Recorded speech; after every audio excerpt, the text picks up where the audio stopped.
Assalamualaikum warahmatullahi wabarakatuh. Perkenalkan, nama saya Rinjani Raikan Hatanti dari kelas 9H. Kali ini saya akan memberikan materi, yaitu tentang sistem pernafasan manusia. Apa sih sistem respirasi manusia? Atau yang bisa kita sebut dengan sistem pernafasan manusia? Untuk lebih jelasnya kita lihat materi berikut yuk. Sistem pernafasan manusia.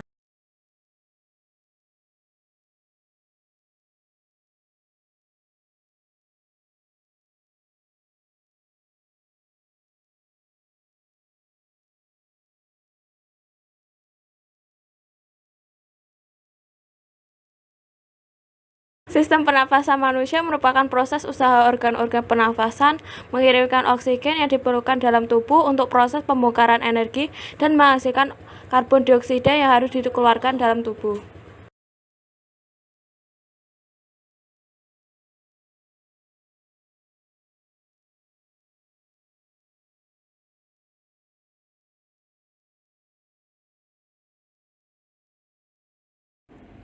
Struktur organ pernafasan terdiri atas hidung, faring, laring, trankea, dan pulmo.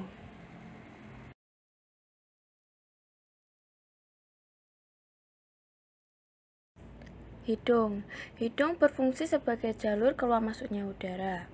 Di hidung terdapat rongga hidung yang berfungsi untuk melembabkan, menghangatkan, dan menyaring udara yang masuk. Bulu dan nadi di dalam rongga hidung berfungsi untuk menangkap debu, spora, jamur, dan zat asing dari udara. Lalu, faring adalah bagian ujung belakang rongga hidung yang bersimpangan antara rongga mulut ke kerongkongan dengan hidung ke tenggorokan yang berfungsi untuk menutupi laring agar makanan tidak masuk ke laring.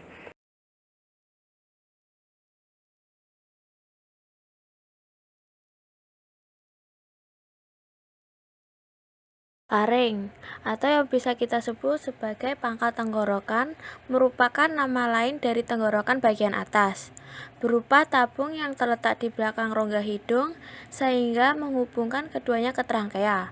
Laring juga disebut sebagai pita suara. Fungsi laring dalam sistem pernafasan manusia yaitu menyalurkan aliran udara dari hidung dan mulut ke trankea. Trankea merupakan saluran yang berada di antara laring dan bronkus yang bentuknya seperti pipa. Fungsi trankea sendiri adalah sebagai jalur udara untuk keluar masuk dari paru-paru. Trankea tersusun atas cincin tulang rawan dan terdapat di depan kerongkongan. Paru-paru merupakan alat respirasi yang dilindungi oleh selaput pembungkus elastis rangkap 2, yaitu peluera, yang di dalamnya terisi cairan limfa. Letaknya berada di rongga dada di atas diafragma, bentuknya mirip seperti spons, dan terdiri dari dua bagian, yaitu kiri dan kanan. Paru-paru kiri hanya memiliki 2 segmen, sementara paru-paru kanan mempunyai 3 segmen. Di dalam paru-paru terdapat bronkus, bronkeolus, dan alveolus. Bronkus atau bisa kita sebut sebagai cabang batang tenggorokan merupakan bagian yang menghubungkan paru-paru dengan trankea. Bronkus terdapat di paru-paru kanan dan kiri. Lalu, sedangkan bronkeolus merupakan cabang dari bronkus yang terletak setelah tenggorokan, sebelum paru-paru, berfungsi untuk menyalurkan udara dari bronkus ke alveolus.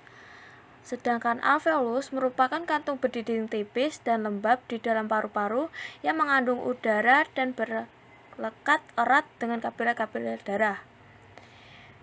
Melalui seluruh dinding inilah terjadi pertukaran gas.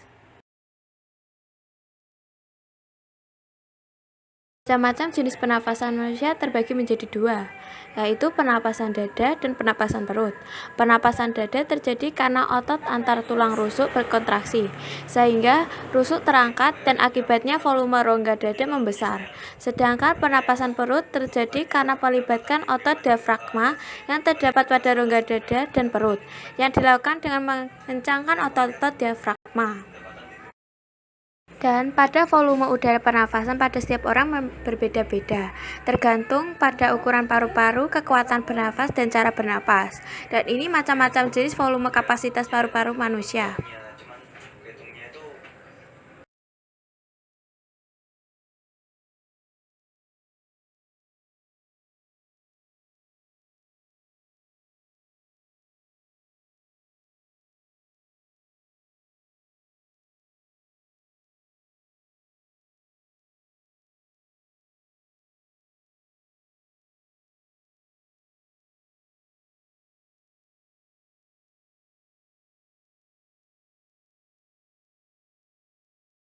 Dalam mengurai proses pernafasan, terkadang diperlukan penyatuan dua atau lebih jenis-jenis volume yang disebut kapasitas paru-paru.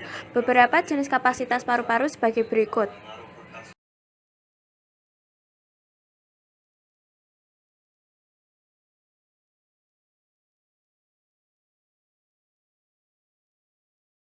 Berikut ini merupakan faktor-faktor yang mempengaruhi sistem pernafasan.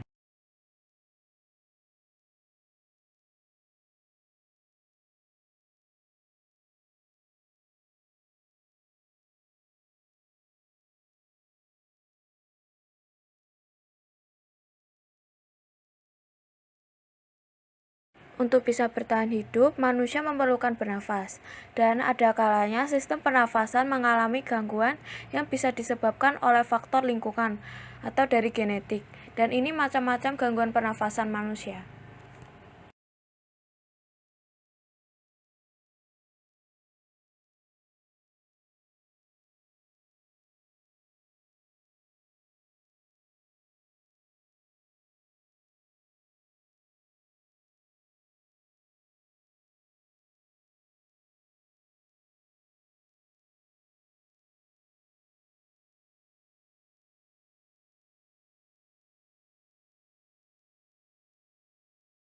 Kesimpulan, untuk bisa bertahan hidup, manusia memerlukan bernafas, dan ada kalanya sistem pernafasan mengalami gangguan yang bisa disebabkan oleh virus, faktor lingkungan, dan genetik.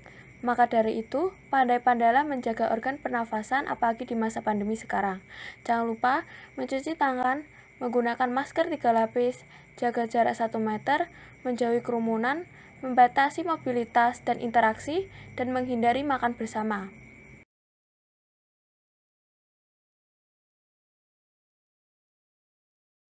Demikian yang dapat saya sampaikan. Apabila ada salah kata, mohon dimaafkan. Wassalamualaikum warahmatullahi wabarakatuh.